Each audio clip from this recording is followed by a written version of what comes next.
Hi everyone. अब हम लोग टाइपस्क्रिप्ट में दो डेटा टाइप के बारे में बात करने वाले हैं, एनी और अननोन के बारे में। और कुछ लोग तो इसी बीच में कंफ्यूज रहते हैं कि एनी और अननोन इन दोनों के बीच में डिफरेंस क्या होता है, बिकॉज काफी हद तक ये सिमिलर ही साउंड करती हैं। बट डोंट वरी, इस पार्ट के अंदर आपको पता चलेगा और भी बहुत सारी चीजों के बारे में पता चलेगा। सबसे पहले मैं आपको ये बताऊंगा एनी डेटा टाइप होता क्या है, कब इसका यूज करते हैं, एग्जाम्पल देखेंगे। देन हम लोग अननोन डेटा टाइप के बारे में बात करेंगे, उसका एग्जाम्पल देखेंगे और इन दोनों में डिफरेंस क्या होता है उसके बारे में बात करेंगे। लास्ट में कुछ इंपॉर्टेंट इंटरव्यू क्वेश्चंस डिस्कस करेंगे related to any and unknown. ये हमारी टाइप स्क्रिप्ट की प्लेलिस्ट है हिंदी में, जो आपकी डेफिनेटली हेल्प करने वाली है फ्रंट एंड टेक्नोलॉजीज की जॉब में। सो पूरी प्लेलिस्ट देखना, आपको जॉब, प्रोजेक्ट, इंटरव्यूज हर जगह पे बहुत हेल्प मिलेगी इस प्लेलिस्ट से। अब पहले क्वेश्चन पे चलते हैं कि एनी डेटा टाइप है क्या। देखो, ये अलाउ करता है कि एक वेरिएबल के अंदर किसी भी टाइप का डेटा स्टोर हो सकता है। आपके पास एक वेरिएबल है, आपको नहीं पता कि जो डेटा आने वाला है ना वो किस टाइप का होगा। मे बी वो स्ट्रिंग होगा, मे बी वो नंबर हो सकता है, बुलियन हो सकता है, एरे हो सकता है, ऑब्जेक्ट हो सकता है, आपको बिल्कुल भी आइडिया नहीं है। तो इस केस के अंदर आप लोग उसकी जो डेटा टाइप है ना वो एनी डिफाइन कर सकते हो। अब इससे क्या होगा, वो डेटा टाइप हर एक वैल्यू को एक्सेप्ट करना शुरू कर देगा। ऑलराइट, बट एक क्वेश्चन आता है यहाँ पे कि किस सिनेरियो के अंदर ऐसा हो सकता है कि हमें इन चीजों की जरूरत पड़ेगी।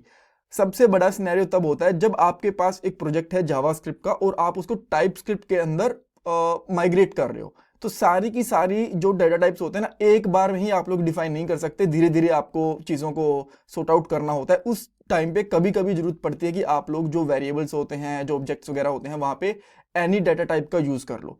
सेकंड चीज, जब आप लोग डायनेमिक डाटा का यूज कर रहे हो, जो डाटा है आपका एपीआई वगैरह से आ रहा हो और एपीआई के अंदर प्रॉपरली मेंशन ना हो कि जो ये डाटा आएगा ये किस टाइप का आएगा। मे बी किसी की के अंदर पहले न्यूमेरिक डाटा आ रहा हो, देन किसी दूसरे केस के अंदर बिग इंट वाला डाटा आ रहा हो। सो ऐसे केसेस को हैंडल करने के लिए भी हम लोगों को एनी डाटा टाइप की जरूरत पड़ती है। या फिर आप लोग कोई थर्ड पार्टी लाइब्रेरी का यूज कर रहे हो जो डाटा को कन्वर्ट वगैरह करके दे रही हो एक फॉर्म से दूसरी फॉर्म के अंदर, उसके अंदर भी आपको श्योरिटी नहीं है कि क्या ये डाटा रिटर्न करेगी, वहां पे भी आपको एनी डाटा टाइप की जरूरत पड़ सकती है। अब मैं अननोन के बारे में जस्ट एक सेकंड बाद बताऊंगा, थोड़ी देर बाद में। एक बार इसका एग्जांपल वगैरह देख लेते हैं। सो मैं यहाँ पे क्या करता हूँ, एक फाइल क्रिएट करता हूँ और उस फाइल का नाम मैं रखता हूँ यहाँ पे anyunknown.ts, बिकॉज दोनों टाइप के बारे में पढ़ रहे हैं। तो यहाँ पे मैं एक फाइल क्रिएट कर लेता हूँ और यहाँ पे मैं टर्मिनल भी ओपन कर लेता हूँ ताकि हम लोग इसको कन्वर्ट कर पाए यहाँ पे। सो TSC यहाँ पे करेंगे हाइफन हाइफन वॉच, राइट। और अब आप देखोगे कि इसकी दो फाइल्स और क्रिएट हो चुकी हैं आउटपुट के अंदर। एक तो है इसकी टाइप डेफिनेशन और दूसरी है जेएस वाली फाइल। तो जेएस वाली फाइल को भी यहाँ ओपन कर लेंगे, पैरेलली आपको आउटपुट दिखता रहेगा। ये ओपन कर लिया मैंने, हाँ यहाँ पे, राइट। और यहाँ पे हम लोग हमारा टीएस में कोड करेंगे, कन्वर्ट हो गया, आपको यहाँ पे दिखता रहेगा। सो मान लो एक हमारे पास वेरिएबल है, इसका नाम है यहाँ पे वैल्यू, ठीक है। और इसके अंदर सबसे पहले आपने यहाँ पे असाइन कर दिया, मे बी नेम असाइन कर दिया अनिल, ठीक है, इसमें कोई दिक्कत नहीं है, सब बढ़िया है। अब इसका ऑटोमेटिकली डाटा टाइप बन जाएगा स्ट्रिंग। आप यहाँ पे देखोगे तो बिकॉज ये ऑटोमेटिकली डिटेक्ट कर लेता है कि जो वेरिएबल है वो किस टाइप का है। कर लिया, कोई प्रॉब्लम नहीं है। अब आपको बाद में मे बी जो डाटा था वो एपीआई वगैरह से आ रहा था, डायनेमिक था, तो बाद में वहां पे क्या हुआ, वैल्यू के अंदर जो डाटा था ना वो आ गया कुछ नंबर, जैसे कि इसके अंदर 100 आ गया।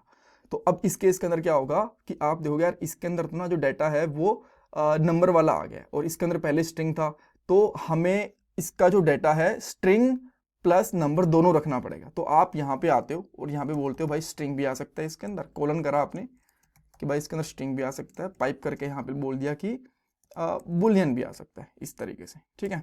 अब ना सॉरी, नंबर भी आ सकता है बिकॉज यहाँ पे नंबर है, इस तरीके से। सो यहाँ पे प्रॉपरली काम कर रहा है। देन कुछ टाइम के बाद में क्या हुआ, यहाँ पे जो वैल्यू था उसके अंदर एक एरे आ गया, इस तरीके से। कुछ एरे के अंदर यहाँ पे आ गया, मे बी नेम आ गया अनिल, इस तरीके से आ गया। अब देखोगे यार इसके अंदर तो दो टाइप हैं, यहाँ पे एरे आ गया, तो आप यहाँ पे क्या करोगे, एक टाइप बना दोगे एरे भी, ये भी चल गया। अब एरे के अंदर जो टाइप है इसका क्या रहेगा, स्ट्रिंग रहेगा, ये चीज बन गई। देन मे बी इसके अंदर कोई बाद में बुलियन वैल्यू आ जाए, या यहाँ पे इसके अंदर ट्रू आ गया। देन आप यार कितने ही डाटा टाइप यहाँ पे डिक्लेयर करोगे, यहाँ तो सारे के सारे डाटा टाइप आ रहे हैं।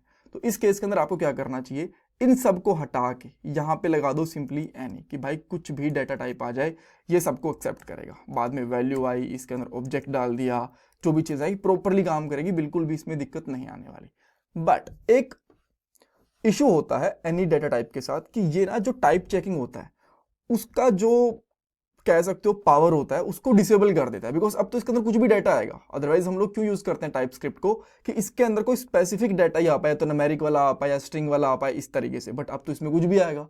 तो इस वजह से हर जगह पे आपको एनी यूज नहीं करना चाहिए। जहां पे ऐसा हो कि आप बिल्कुल भी श्योर नहीं हो, मजबूरी है आपकी कि पता नहीं क्या डाटा आएगा, उसी जगह पे आपको एनी यूज करना चाहिए। कूल।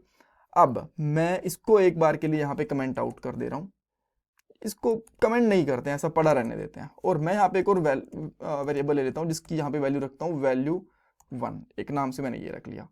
अब अगेन इसके अंदर भी सेम चीज है। अब मैं किसके बारे में बता रहा हूँ, मैं आपको बताता हूँ। मैं बात कर रहा हूँ अब अननोन के बारे में। सो अननोन जो डाटा टाइप होता है वो सिमिलर होता है एनी के, बट जब आप लोग इसका यूज करते हो ना तो आपको पहले चेक करना पड़ेगा कि इसका टाइप था क्या। मान लो आप इसको किसी फंक्शन के अंदर यूज कर रहे हो, कोई पैरामीटर वगैरह में पास कर रहे हो, तो पहले आपको टाइप चेक करना पड़ेगा कि भाई ये जो टाइप है जिस फंक्शन में इसको यूज कर रहा हूँ वहां पे प्रॉपर्ली काम करेगा भी कि नहीं करेगा। ठीक है, अब मैं इसका एग्जांपल दिखा देता हूँ आपको। सो जैसे कि मैंने इसके अंदर वैल्यू डाल दी, यहाँ पे वैल्यू डाल दिया अनिल। ठीक है, जैसे अनिल डाला उसके बाद में आप यहाँ पे आए, इसके value1 के अंदर यहाँ पे आपने डाल दिया लेट से 100 डाल दिया। तो अगेन वही वाली प्रॉब्लम आ रही है जो पहले आई थी कि पहले आपने इसका जो टाइप था वो स्ट्रिंग कर दिया, यहाँ पे कोलन करके स्ट्रिंग कर देंगे। उसके बाद में इसमें नंबर आ गया तो इसके अंदर नंबर कर दो, एंड अगेन इसके अंदर बाद में फिर कुछ एरे चला गया, यहाँ पे 1 कर दिया। तो भाई कहेगा अब तो ये भी गलत है, तो यहाँ पे एक स्ट्रिंग वाला आपको एरे लेना पड़ेगा। इस तरीके से चीजें, राइट। बट अगर आप यहाँ पे इन सब का यूज नहीं करना चाहते तो आप यहाँ पे अननोन भी कर सकते हो। ये आपने कर दिया अननोन, देन अब ये सारी की सारी वैल्यूज लेगा। अगर मैं यहाँ पे value1 के अंदर लेट से एक ऑब्जेक्ट डाल देता हूँ तो ये भी एक्सेप्ट कर रहा है। देन उसके बाद में value1 के अंदर मैंने फिर से यहाँ पे डाल दिया अनिल सिद्धू, इस तरीके से डाल दिया तो भी काम कर रहा है।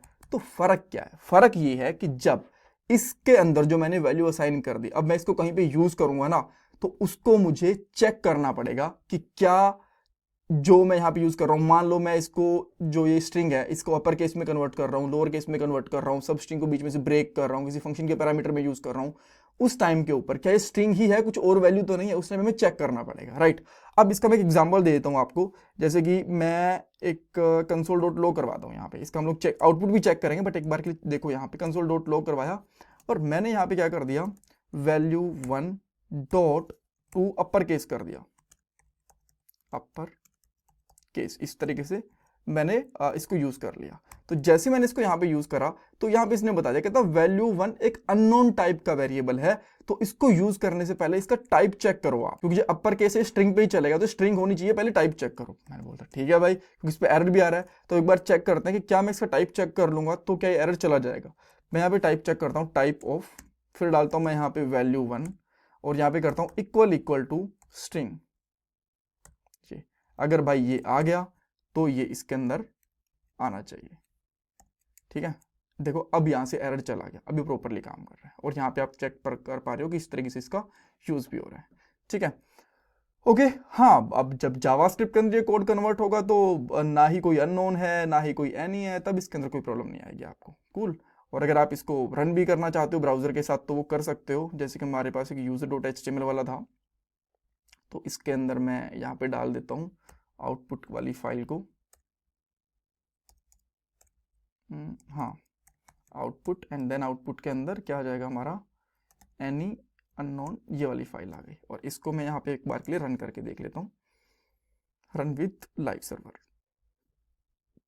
एंड अब चेक करते हैं कि क्या जो हम लोगों ने चेंज करा है वो कैपिटल केस में मिल रहा है कि नहीं मिल रहा है। देखो कैपिटल केस के अंदर यहाँ पे आ गया। ठीक है, हम लोगों ने पहले जब इसको यूज करा था तो स्मॉल केस के अंदर था। ठीक है, अब ये सारे के सारे कैपिटल लेटर्स के अंदर आ गए हैं। So this is how any और अननोन काम करते हैं।